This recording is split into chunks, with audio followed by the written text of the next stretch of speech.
Okay, guys, welcome back to another podcast with New Legacy. Today I have my man with me, Brandon Castillo, aka Sixer.1 on Instagram.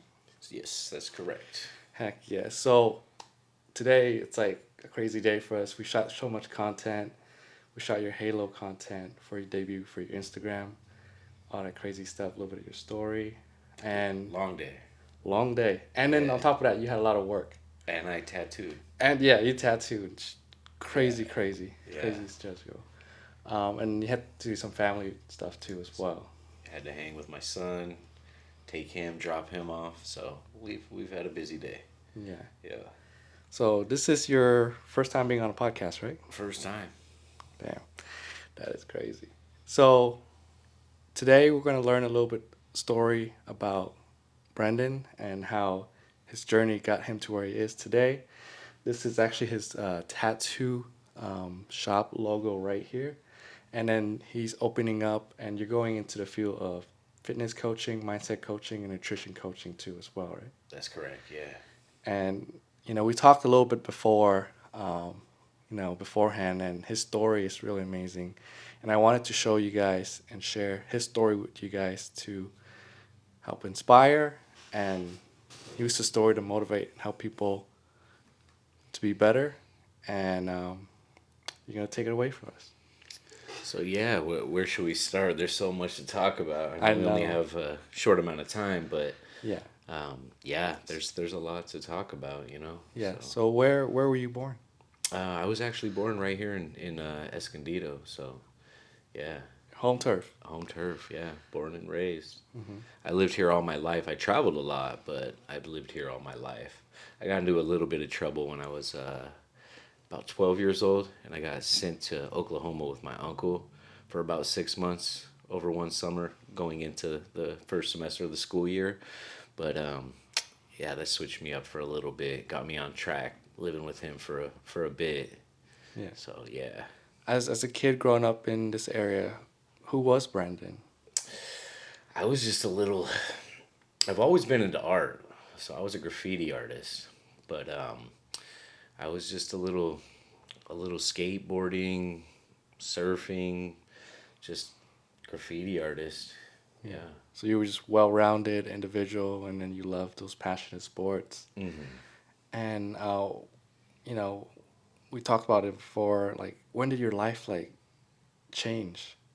Um, like, I mean, it's shifted so many times. There's been a few pivotal points in my life, like getting into the tattoo shop in the tattoo industry. Hmm. That changed a lot from where I was at. I was fresh out of high school working jobs that I didn't like to do, and I really felt like I didn't have a purpose at that time, and just kind of young and lost.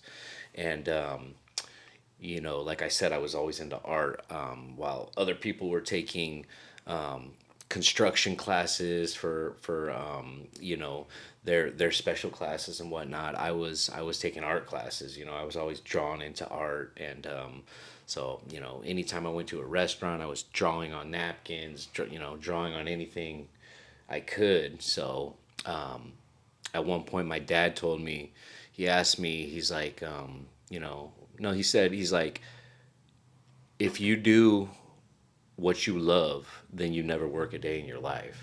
Hmm.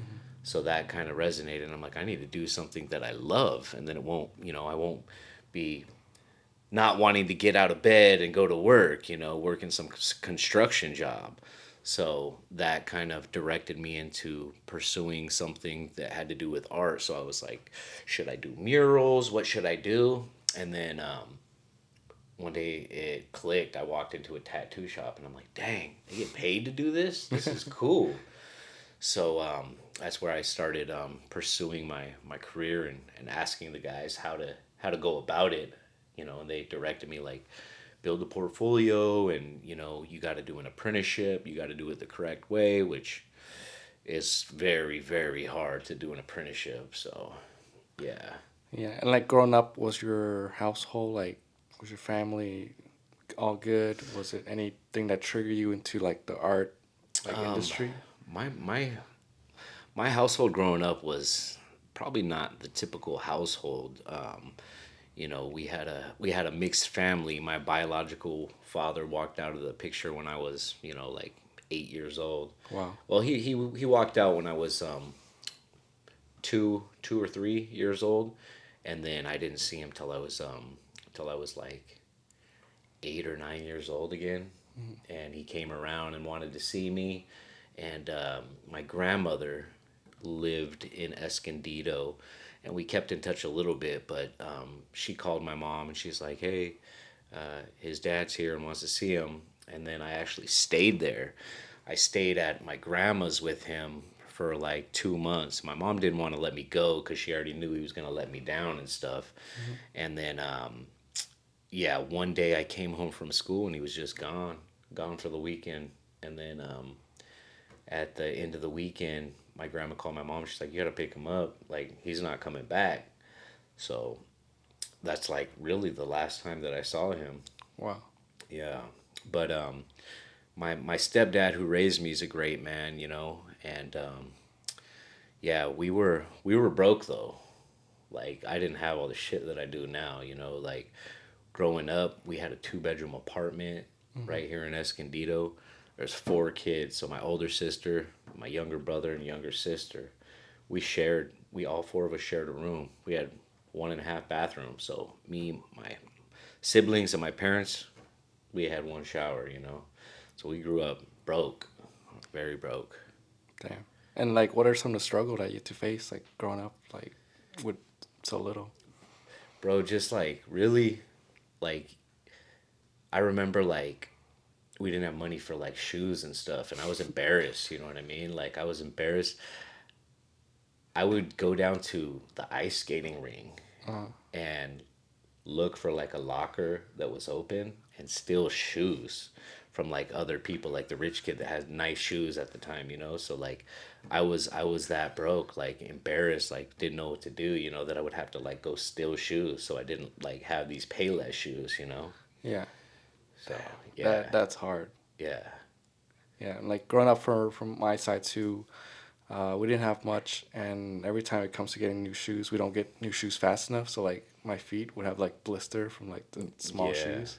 yeah, Yeah, I know what you're talking about. It's freaking yeah. crazy. And then I skateboarded, so I'd run through those shoes because you mess your shoes up when you're skateboarding. So it's like I need a new pair of shoes every month, and we had no money. So yeah.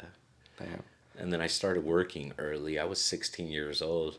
Started at Dairy Queen was my first job. 16 years old. Yeah. As soon as I could get a work permit in school, I was working. You're eager. You're just like, let me just fix this problem because we don't have much. I don't want Yeah, to. You don't want to deal with it. yeah. And where does that lead to, like in your career wise?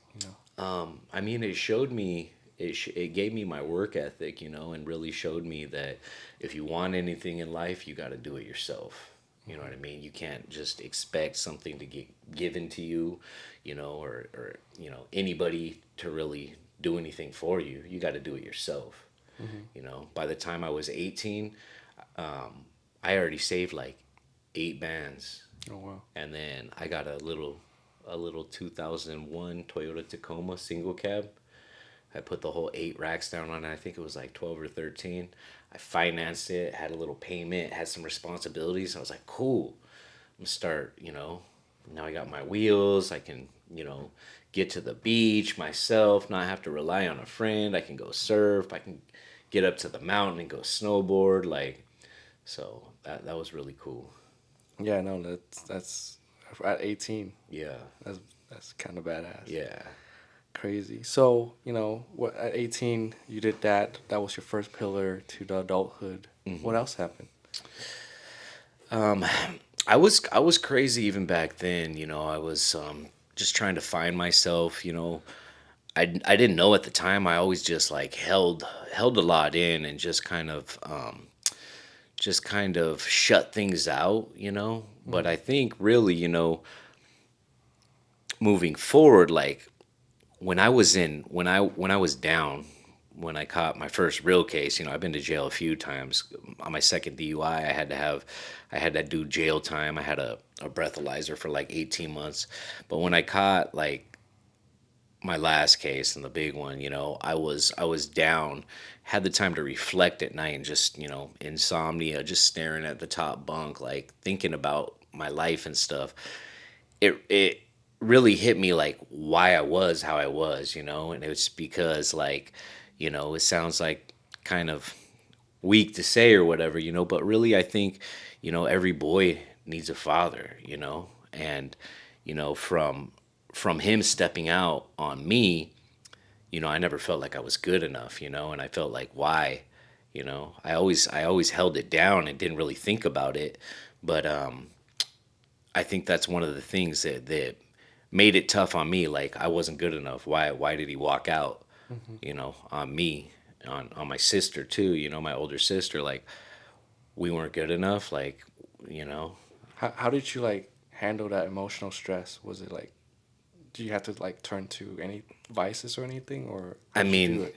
yeah. Like I said, that first truck that I bought, Hmm. I had it for probably about 6 months, Oh, and I got my first DUI in that, damn. and I had a girl with me, and we crashed into a park semi. Hmm. Went off the road, and we crashed into a park semi, and we went like under it, and somehow it was like a miracle. My whole cab was smashed in on the passenger side where she was at, but she had like fell. Yeah. And I remember the sheriff that came was like, "You guys are lucky. We came from an accident that wasn't even as bad as this one. We just came from it, and the passenger was dead." Damn. So that was my first little thing. So I honestly, I know that I'm favored by God. Like He's looked out for me so many times, and my like guardian angels, because I've had a couple crazy accidents. I had another DUI that was like 9 years later, still drinking. You know what I mean? Like I would do good for a while, and then kind of go back to it. Mm. And like I said, I know what it was. You know what I mean? It was me just trying to numb all the pains of like why I wasn't good enough, you Hmm. know. But yeah, Damn. So you got your first case. You dealt with that. What was the next phase of your life?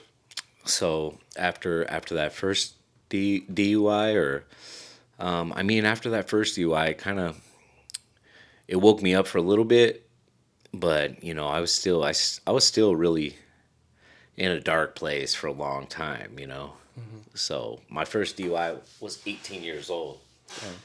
and then my second one was 9 years and 9 months later, Oh. and it would have fell off and not been counted as a second DUI if it would have been after 10 years. So like 3 months later, it would have been off my record. Damn. But I got it within 9 years, 9 months. It's double DUI. So I had two DUIs. So on that one, I blew really high too. I think it was like a .24, like triple the limit. Hmm. I was just out of it, blacked out. I don't even remember. And I had to do jail time on that one, but it was like weekends. So you were kind of living, I would say, like the party lifestyle. Yeah, big time. Yeah, just trying to numb all my pains, and just my head wasn't on tight. Yeah. What kind of advice would you give somebody that's going through that at, at the current age that you went through? Yeah. Um, don't numb your shit. Face it head on. I would say, um, alcohol is a waste of time. It's for losers. It really is. It doesn't do anything good for you at all. It's a depressant.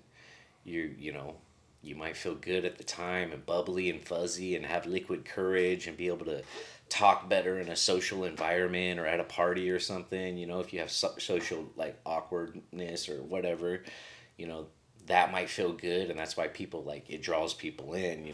But Hmm. that's not you. Yeah. You know, so you got to find yourself. That's something else. I know that for a fact. So when you're in that setting and oh, I'm nervous or awkward, oh, I'll get drunk so I can be loose and whatever, like, that's not you. The next day, you're going to feel like shit.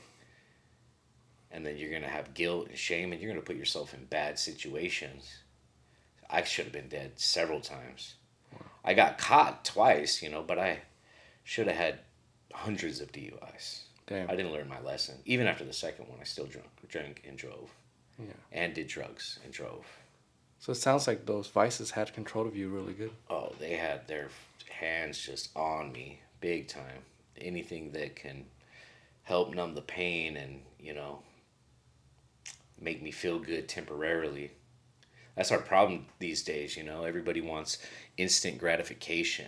They're so quick to click a button and have Amazon Prime deliver a package right to your doorstep, Everybody wants instant gratification with food. I see it all the time. Like people, oh, they got cravings and oh, they want to put this poison in their body. That's a problem right there, These sugars and fats and all kinds of nonsense, processed foods.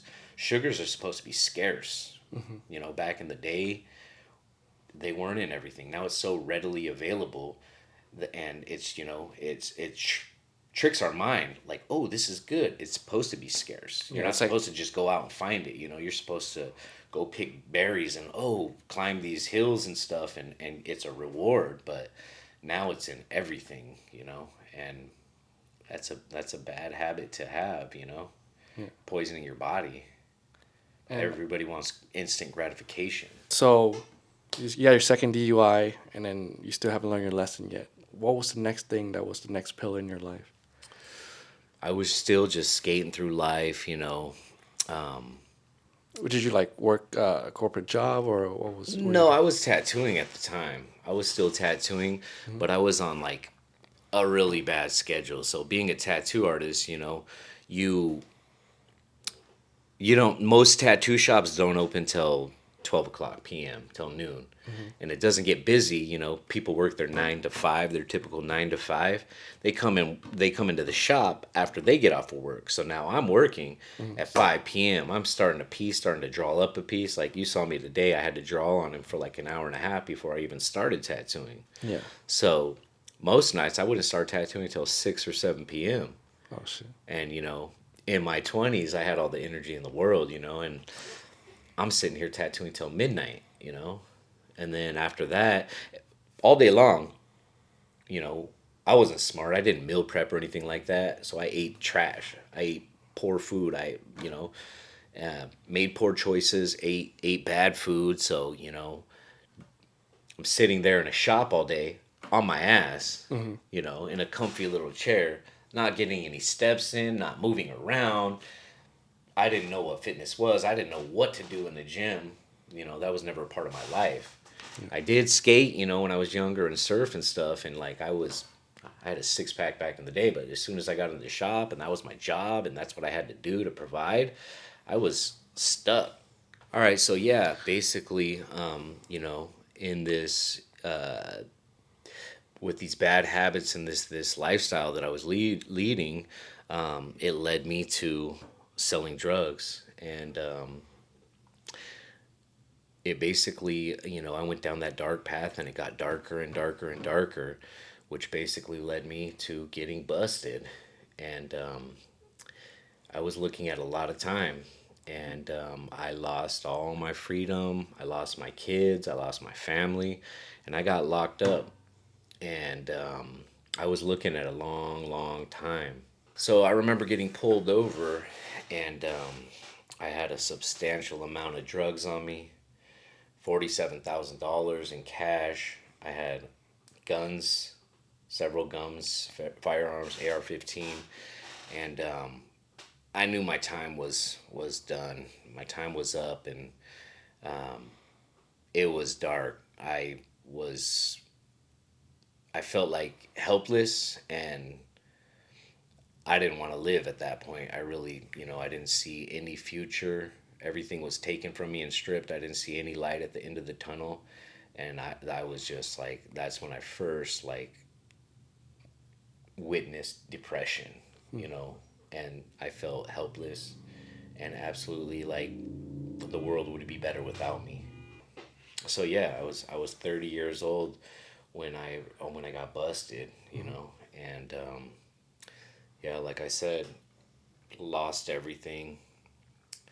But But there was a light at the end of the tunnel because it really brought everything forward and showed me why I was the way I was and how I needed to change myself. Hmm. So, I got time to be sober. It was forced on me, Right. but I was sober in jail. And now, at that point, we had to program. Like, I rolled Southside, so with the homies. You probably know it as Sureño. So I rolled with the homies, Hmm. and in there, as a homie, you have a routine every day. You have to do burpees, 113 mandatory burpees. Wow. We did more like 1,000. So, yeah, where I was at in East Mesa, um, you have all the time in the world, and Yeah. you're bored as hell. And just anything to take away what you're going through. So you're not thinking about your kids, you're not thinking about your family, you're not thinking about what everybody else is doing out partying, and me missing out on tattooing and wanting to do that, and just sitting there. So we would do that so we didn't hard time, because when you hard time, you're just thinking about everything else, and it's just the most horrible feeling. So we did our routine every day, and they do that because it gets your mind right. Was getting busted and going to prison, was that like your reset from this life that you're leading? Absolutely. So it was a blessing in disguise. That's what I always say. Hmm. And it was my much needed transformational period. Yeah. So I remember, you know, I still owned the shop. It was still running. My Hmm. people were running it. My sister was doing the books, collecting the money, paying my mortgage, paying my rent, paying my car payments, doing all that, helping me out while I was down. So I still had money on the books. I had a business, but but I was inside, away from everything. But I remember, I think it was like my second or third day out, I was like, I need to get this tattoo because that was my transformational period. So it was like it's right here, and it's a butterfly actually with an hourglass. Mm. So you know how a caterpillar changes into a butterfly, Yeah. and the hourglass representing time. So that time was my transformational period, that much needed transformational period to set me on the right path of where I needed to be and prioritize everything, which is my family Hmm. and God. Like I told you some of the story about how I found God. Yeah. Tell me about it. Tell me about it. So yeah, there was that part of my life where it was really really dark, and I didn't believe in God. I never knew God. My mom always did, and she was always really conservative and Christian, but I just didn't want to hear it. Hmm. So the night before I got locked up, I went to my mom's house and I was drunk, and she was mad at me, and she was like preaching to me and quoting scriptures and stuff, and I was like just being really, really arrogant. And I was like, Mom, F your fake God, F your fake Bible, written and transcribed years ago, translated by many people, and just being stupid, and just mocking God. And she was like, Son, really soon God's gonna bring you to your knees. And the very, very next day, that morning, I got rolled. They rolled up on me, got pulled over, illegally searched and seized me, pulled me out of the car, found everything. And so I got taken by the Escondido Police Department to the Escondido jail holding cell, and they found a substantial amount of drugs. Hmm. So they had DEA come in and interrogate me, and they had already knew about me, heard about me, and been looking into me. So they knew a lot about me, and they were interrogating me for a few hours, and I would never rat, you know what I mean? Um, I wasn't raised that way, or like, on the streets, like you don't do that. That's a no-no. Never do that. So they were interrogating me, and I wasn't giving them anything. When they told me, um, you're looking at like 10 to 15 years, you got all this stuff together, the guns, the money, the drugs. I went back to my holding cell, and at that point it really hit me like, oh shit, my life's over. I'm not going to see my kids till they're adults. They're not going to want anything to do with me. And, though I was making bad decisions, I always loved my kids, you know, but I was being selfish and not leading by example and raising them right because I was in my party stage, in my dark stage, just trying to numb everything. Mm-hmm. But yeah, I hit that holding cell room and I dropped to my knees Wow. and I looked up and I was just like, God, I've never done this before. I've never talked to you, but please help me out on this one. I know I'm already gonna do time. I knew the laws, what I got caught with, and I know I'm gonna do this time, but please help me out. Blind their eyes for what they're, trying to find because they told me they were gonna go raid my mom's house. They knew I came from there, and they were gonna raid my house. Mm-hmm. And I was like, whatever you do, please make them not be able to get a warrant to my mom's house and not have like, evidence or the okay of the judge not sign off on it because it's not my house, it's my mom's. Like I thought it was smarter in the system, or. Mm-hmm. But basically, they did. They came and they raided her house, and she had a little 800 square foot apartment, and they basically they went to my mom's house and they searched it, flipped it upside down, and they should have found something, but they didn't. And it would have put me away for 20 years if they would have found. My mom didn't know it was there, but they're specifically trained to look for safes and these certain things. It was moved out of her closet, but from a miracle, and I know it was God from me praying. Mm-hmm. It wasn't my time to go away for 15 to 20 years. I needed to go away and be, brought to my knees and shown that that lifestyle wasn't going to get me anywhere. But it wasn't my time to be away from my kids for 20 years and, not want to live anymore. Yeah. So that was a divine intervention. Their eyes were blinded, and that was a miracle from God. Wow. So, yeah. And then, um, so how did you? So that happened, and then how was your experience in prison?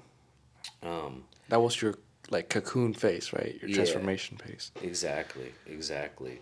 So, I mean, it was rough, it was rough because I was away from everybody, Mm-hmm. but I needed to be, So, I was in a real poor relationship before that for a long time. It was just a skipping record Mm-hmm. and it was toxic, but that opened my eyes. That sobriety, it opened my eyes and let me realize that that was going nowhere and that I needed to move out of that and move forward and start my new life. So that was good. And then it also led me to starting my routine, starting a program, starting to do burpees. Mm-hmm. And, we had a strict schedule. We would do arms one day, legs one day, burpees every day. But, we had a schedule and we stuck to it. Was prison your, I would say, the initial gateway to fitness and staying that fit routine? Um, yeah, my son, right before that, Mm-hmm. I started to show an interest once I knew I was gonna be a boy dad. Mm-hmm. I already had 5 daughters, Yeah. but once I knew that I was gonna have a little boy, I wasn't busted at that point yet. I got busted when he was about a year old. But that kind of led me to showing an interest in the gym and getting my first like gym membership. And, I had no direction of where to go. I would just go in every day and I'd be like, okay, I'm going to do curls and I'm going to do bench because that's what you do. And I had no idea like you're supposed to target different muscle groups and let, your back rest and do, pushing movements, pulling movements one day, legs in between, and give your body time to repair. So I was just in there, just lost, just, I'm going to do curls and bench press and never touch my legs. So I had no direction, but I knew that I needed to start setting an example because I was like fat with like small arms and like baby arms, never like worked out, just sitting around eating sloppy food, tattooing, no fitness. And I knew I didn't want that. I wanted to, you know, my dad wasn't around. I didn't have anybody to show me how to do anything or be a man. Hmm. But I knew that, I love my kids and I wanted to raise a good, respectable man. So I was like, how is anybody gonna listen to like a fat ass? Yeah, like your So body's your resume. yeah. So I was soft and pudgy, and that's what he got me into first, initiating interest in, you know, getting fit Hmm. somewhat. And now you wanna use your story and your platform. Hmm.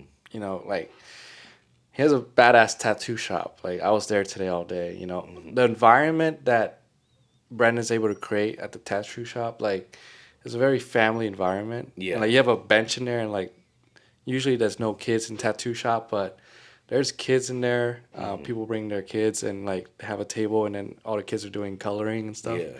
While the parents are getting tattoo, and your son Cole was super awesome too Yeah. as well. Reticle. Yeah. Yeah, he was literally drawing designs, and you were like, "Oh, what is this? How long did this take you?" Yeah. So you were coaching him, Yeah. your predecessor, right?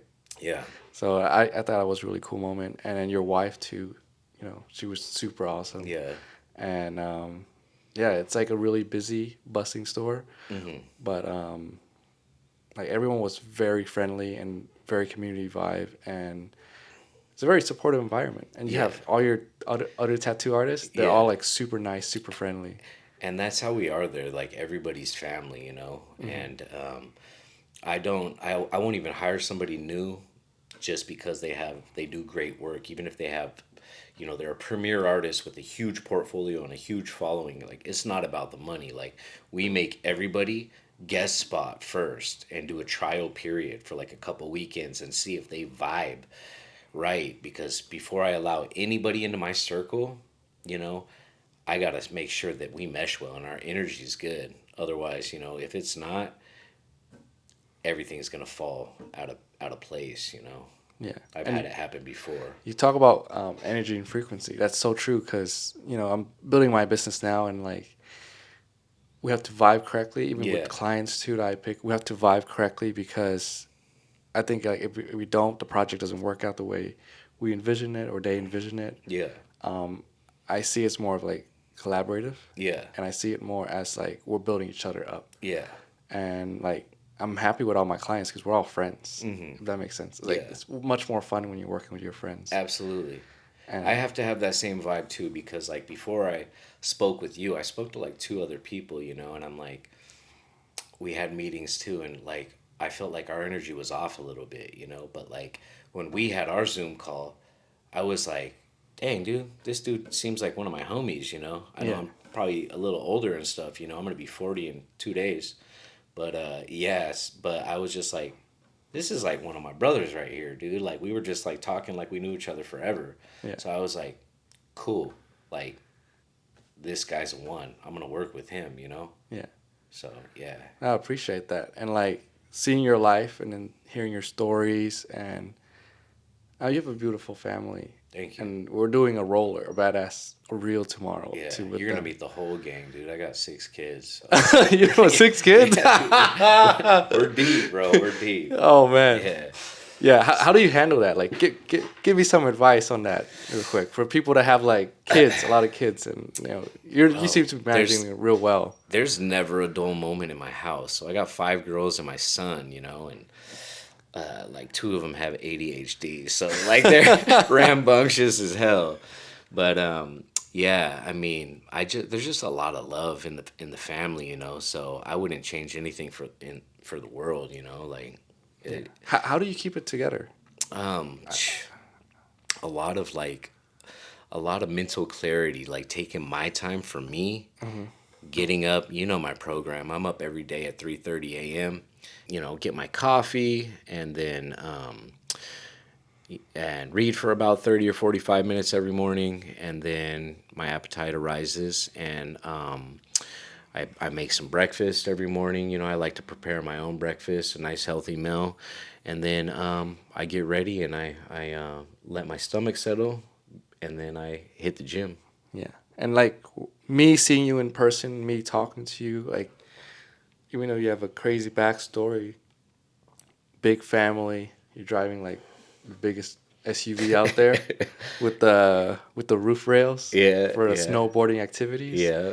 Like you're very zenful and peaceful. Thank you. So what do you have to like how did you deal with all that demons from the past that was driving your life, into the ground? Like right now I just feel like you're super zen, like Yeah. you gotta figure out.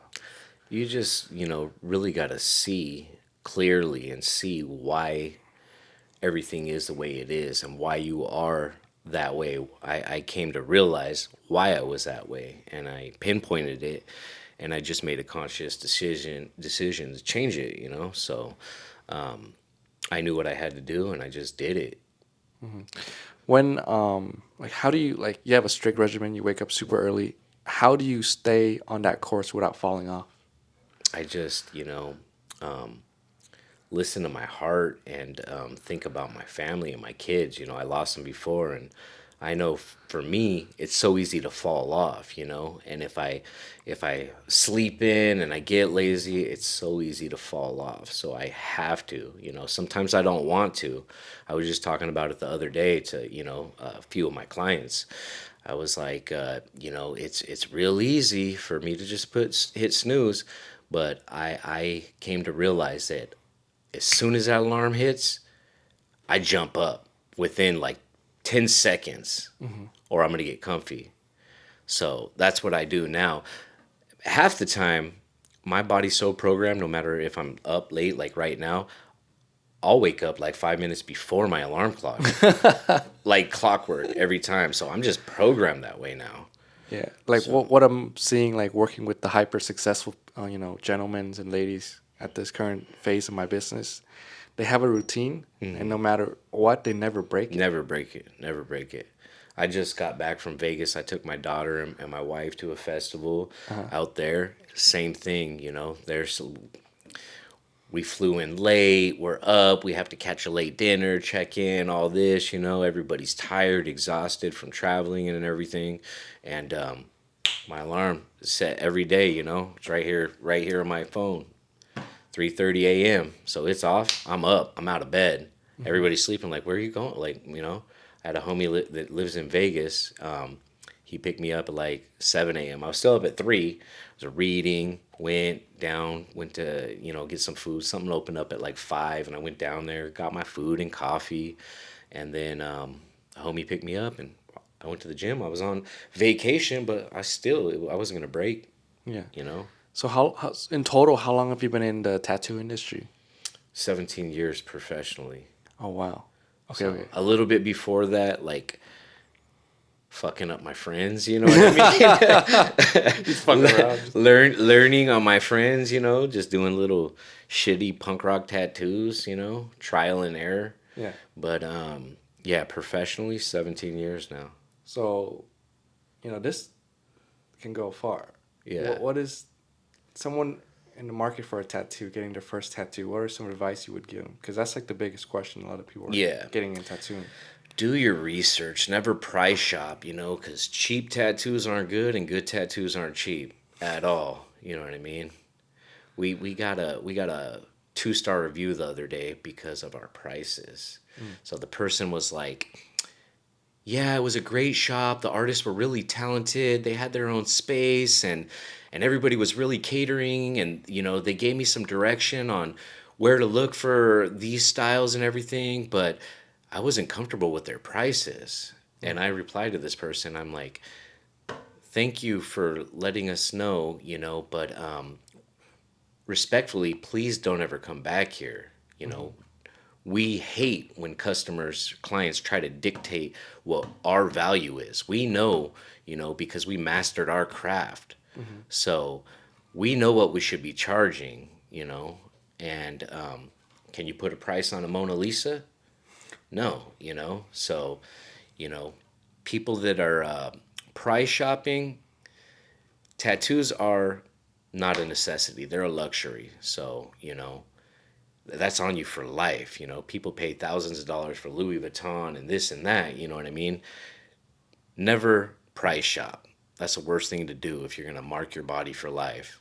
Do Yeah. your research and look for something that's appealing to your eye. You see some style of work that you like, oh, I could wear that on myself. Hmm. Search up what artist did that and talk to that artist. So don't just, oh, they work at a tattoo shop, so they're going to be professional and good. No, there's a lot of shops out there that have no business being in business. Yeah.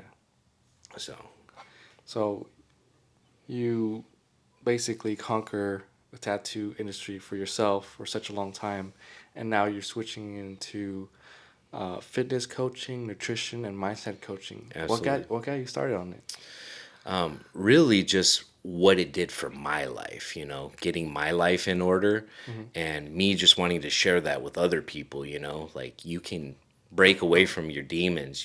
There's more to life than partying and doing this and doing that and, drinking and ruining your body, destroying your body and your family and your relationships. So, you know, obviously Wes, you know what I mean? Like he's been a homie since we were like 18 years old. So he's been a homie over 20 years, Yeah. but he's the best at it. So he's my mentor. So really, just seeing his consistency really resonated with me and made me, you know, want to do more in my life and help other people out too. So there's no feeling in the world like helping others. Yeah. So Like for yeah. me, like that was, this last couple months, I was able to experience that. Like I was able to hire some of the closest people to me, my friends, help them pay their bills, do our projects, Hmm.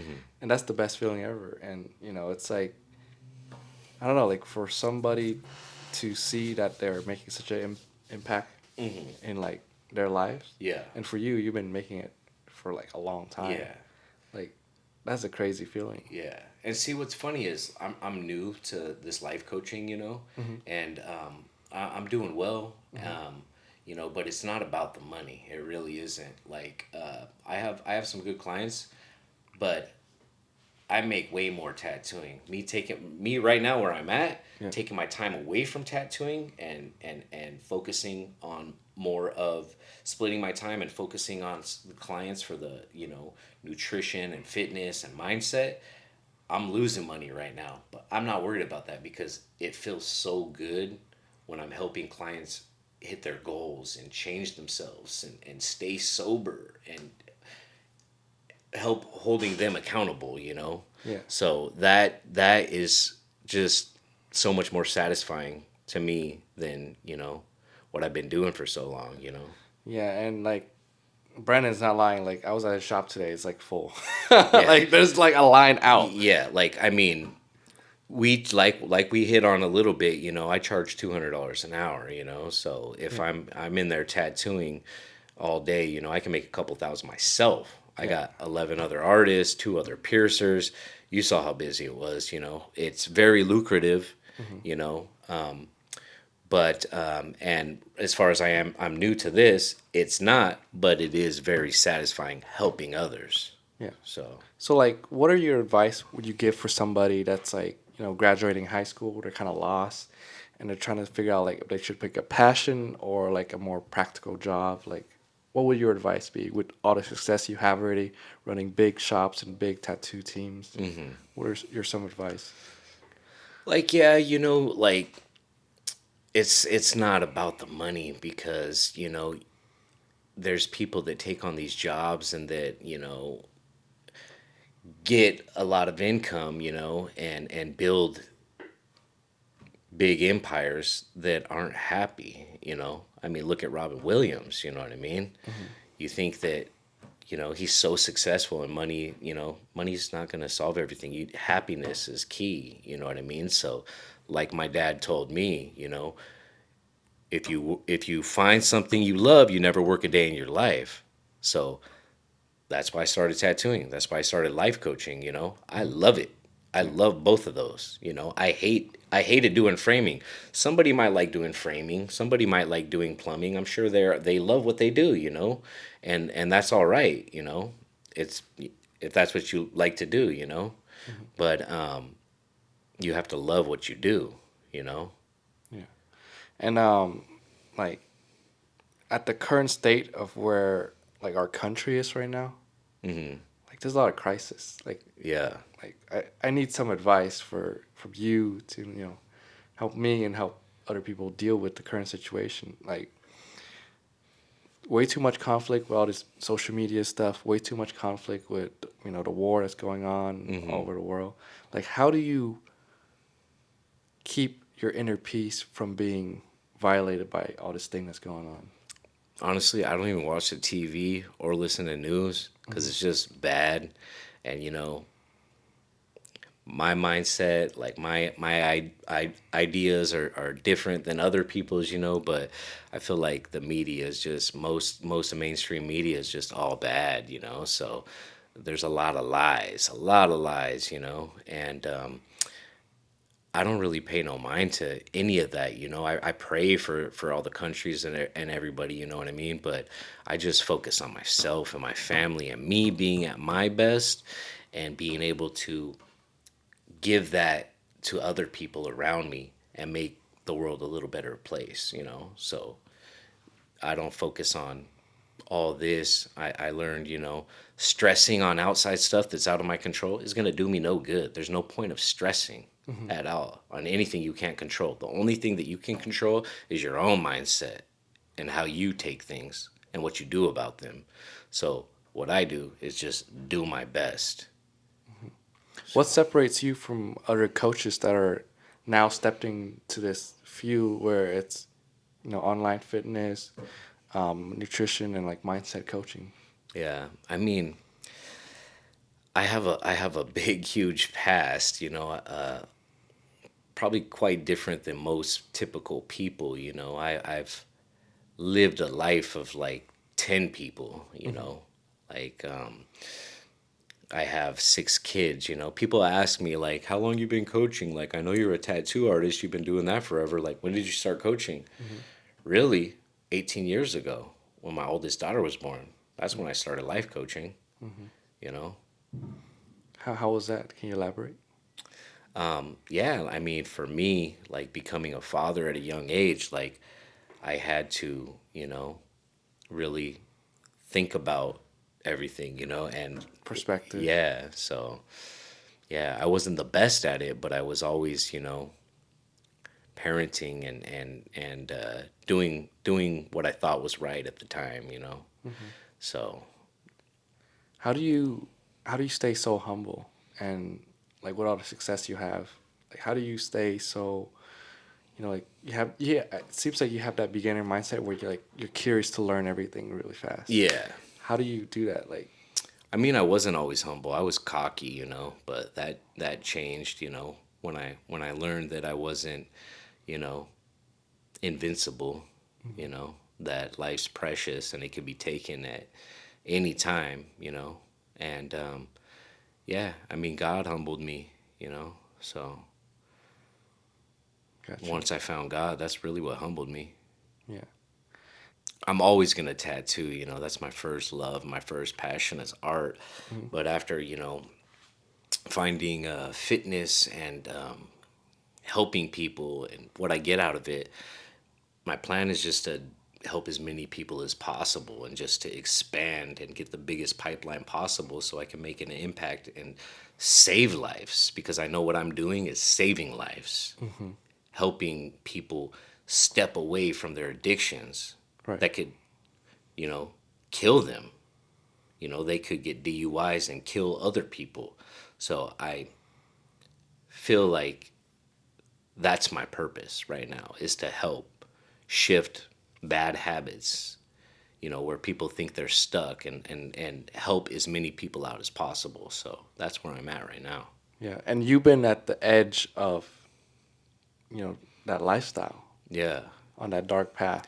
Dude, You're at the I edge. shared with you, like I was so lost and so dark and did not want to be here that I was planning to end my life. Yeah. You know, I felt like there was no light at the end of the tunnel.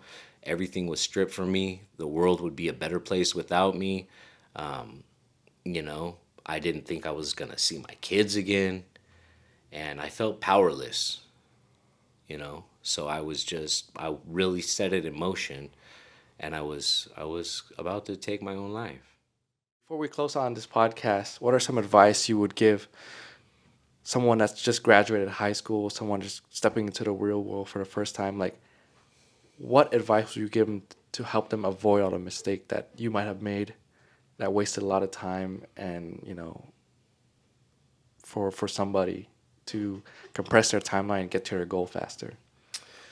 I mean, I would say a few things like think before you do, just like you should think before you speak, or don't do anything out of impulse. Really sit down and weigh the pros and cons of whatever you're going to do, and think about what you're going to do. And also, make sure you're in it for the right reasons, and find something that you're going to love. Find something that you love and that you know that you're designed to do, and find some purpose. Yeah. Yeah.